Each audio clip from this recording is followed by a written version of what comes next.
Greetings everyone. It's 3:40 in the morning. Apparently, in order to get on Rise of the Resistance, I gotta get there early. And I'm on 3 hours of sleep. So we're gonna head down to Hollywood Studios and try to suffer through all this. Now it's early magic hours, so there's that. But I'm still gonna try to get done there as early as possible so we can get on this ride. It's 4:30 and everybody's still kind of filtering in. I just don't want to be behind the mess, I want to be in front of it. So that's kind of the game plan on a Sunday. So here's the update. They have early magic hours happening right now. And you see that collective of people. That's the folks at early magic hours. I, on the other hand, am standing right here. So here's the problem. The problem is if they open up the boarding passes 10 minutes to 8, so that's 7:50. And if you're already in the park, then you kind of have a 10-minute advantage. So all those people in there are going to get boarding passes. I'm on the outside, so when the ropes drop at 8, I'm at a disadvantage. So I may not even get it, even though I got here at like 4:30. So the anxiety I feel right now, it's intense because the lines are already filling up. So there's a lot of people here already. Early magic hours already got the drop on a lot of people because they're already in the park. So and the lady earlier said the boarding passes are going to be available at 7:50, and our gates don't open until 8, which means that they have a 10-minute head start. Not against them, not against anybody who did early magic hours, but the advantage is solely in their court, which means that if you got here right now in that CF of a line, you are going to miss out, regardless of how early you got here. I don't think it's going to work out the way I thought it would.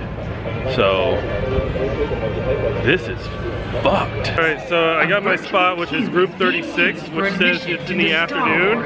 Rise of the Resistance attraction. Which already is fucked because if you were already in the park, you already had the advantage. You already got all the spots. That sucks.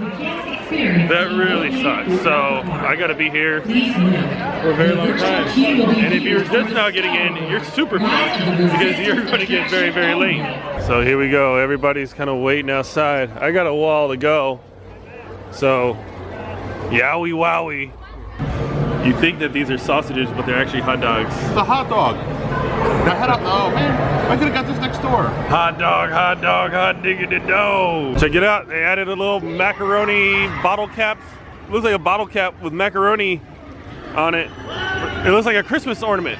Just in case you are not able to look at your app, this board that goes through all the ride wait times will actually show the boarding groups that appears. Judging by the amount of people waiting outside, I can assume the ride is broken. But the interesting thing is that this ride is broken down like for long periods of time for the past 3 days. Day 4, 9 a.m. still broken down.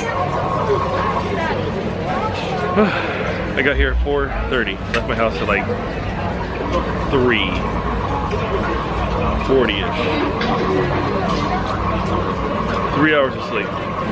This is going to be a long day.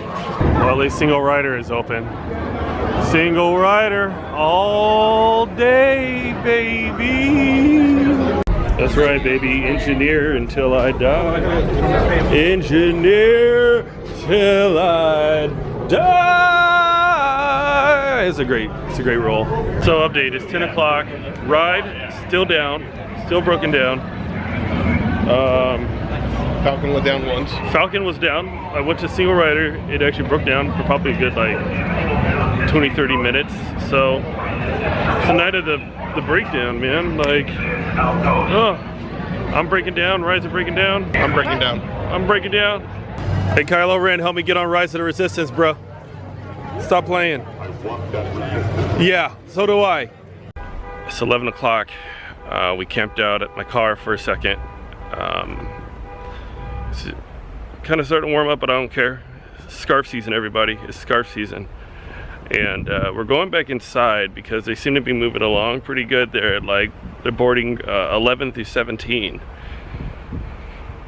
I'm 36, even though I've been here since 4:30, but that's, you guys already know the story. If you guys been watching this, fuck it. But we're going back in because it seems to be moving a little bit quicker than anticipated. So hopefully within the next hour, I can get on this ride and then finally go home and take a nap. Worst case scenario, the ride breaks down and I'm here until the fireworks. Jingle bell, jingle bam. Which I think is very likely. Brian thinks so. Yep. Because I got my boarding 5 minutes later. I'm 64, so I guess dinner time maybe? Yeah. He's gonna be here for a minute, so. Almost noon. There's 10 groups away. And I'll finally be on the ride, so. Exciting news. Please don't break down. Please do not break down. Currently it's at 14 to 30. We're very close to the goal. Seriously, that's not a joke. I've been waiting a very long time for this. We are sitting at one more.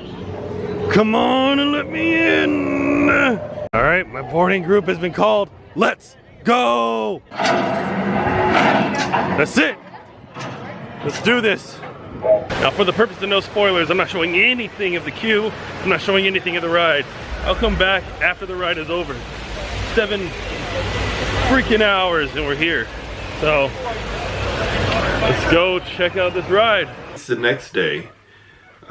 My voice is just toasted right now. So, I gotta try to rest up and I have to go to work in like a couple of hours. But I wanted to really like, kind of communicate my feelings about this ride without too much. This is a ride that honestly I am very happy that I didn't record a single thing on this ride. Not a single thing. I wanted to avoid it as much as possible. I wanted to experience it for myself as much as possible. And that's the way it should be. I feel like this is an experience that everyone should have 100%. Everyone needs to have this experience. It's an experience that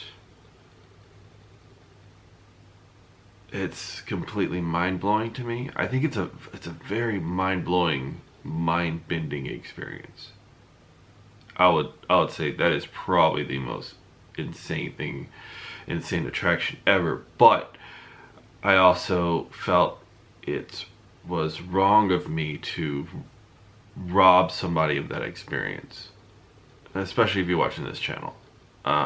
If you really want my honest review, that's it. It's a mind-blowing ride. It's completely insane. It's completely on an entirely different level than what you can imagine.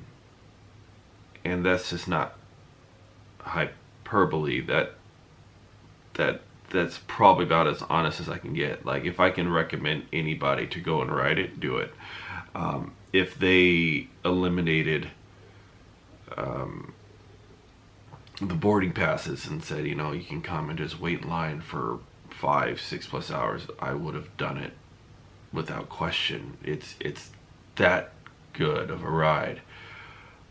So that's something to really consider. So if you're watching this and you want to ride it and you want to know more about it, not my video. There's no way I can spoil it for anybody. There's no way I want to spoil it for anybody. There's no way I can honestly put up a video and discuss it openly. Like, I don't think it's right. This is something that everybody should experience without being spoiled. It's that good. So that's that's my takeaways from this ride. So no, there's not gonna be any ride footage. I wish I could have done more. I think afterwards it was just me in the park losing my mind. Like, absolutely losing my mind. And it had been a long time since I had an experience like that where I can experience a ride for myself. And it's very seldom that, especially like being a part of like this YouTube world and stuff like that, where so many people, you know, make videos and they do like the in-ride footage and they put it out, and you just get inundated with ride footage, so that specialness of the ride is gone to me. It's a very, it's hard to get back. Like, it's hard to replicate that feeling of like, oh my god, I'm excited for a ride and I don't know what to expect. And so you get on it with this completely open mind, and it takes you through a journey that you never expected before. It's very difficult now to experience that because, you know, with Twitter and Facebook and YouTube and TikTok, all this stuff is like being bombarded at you quickly, and you have no choice but to watch and to consume and to dull your experience. So there's very little things that you have that gives you a first time feeling of something, because somebody else is kind of taking that away from you. And I think with this, I feel I did a pretty good job trying to avoid everything, and the experience was that much more pleasurable. Like, I probably wouldn't have ever had this experience had I had already watched somebody else's video, or watched a photo, or just watched just a brief snippet. That new ride feel was probably the greatest thing, because this ride kind of gave me that mind-bending, mind-blowing experience that I can only share with myself, but I hope others have the same feeling. Although I know others will not have the same feeling. And that's sad to me. But that's all I got. Thanks for watching this long ordeal. If you like this video, leave a thumbs up. Subscribe if you must, or don't. It doesn't really matter. I'm all in my head right now. But thanks for watching. I'll see you next time. I'm out.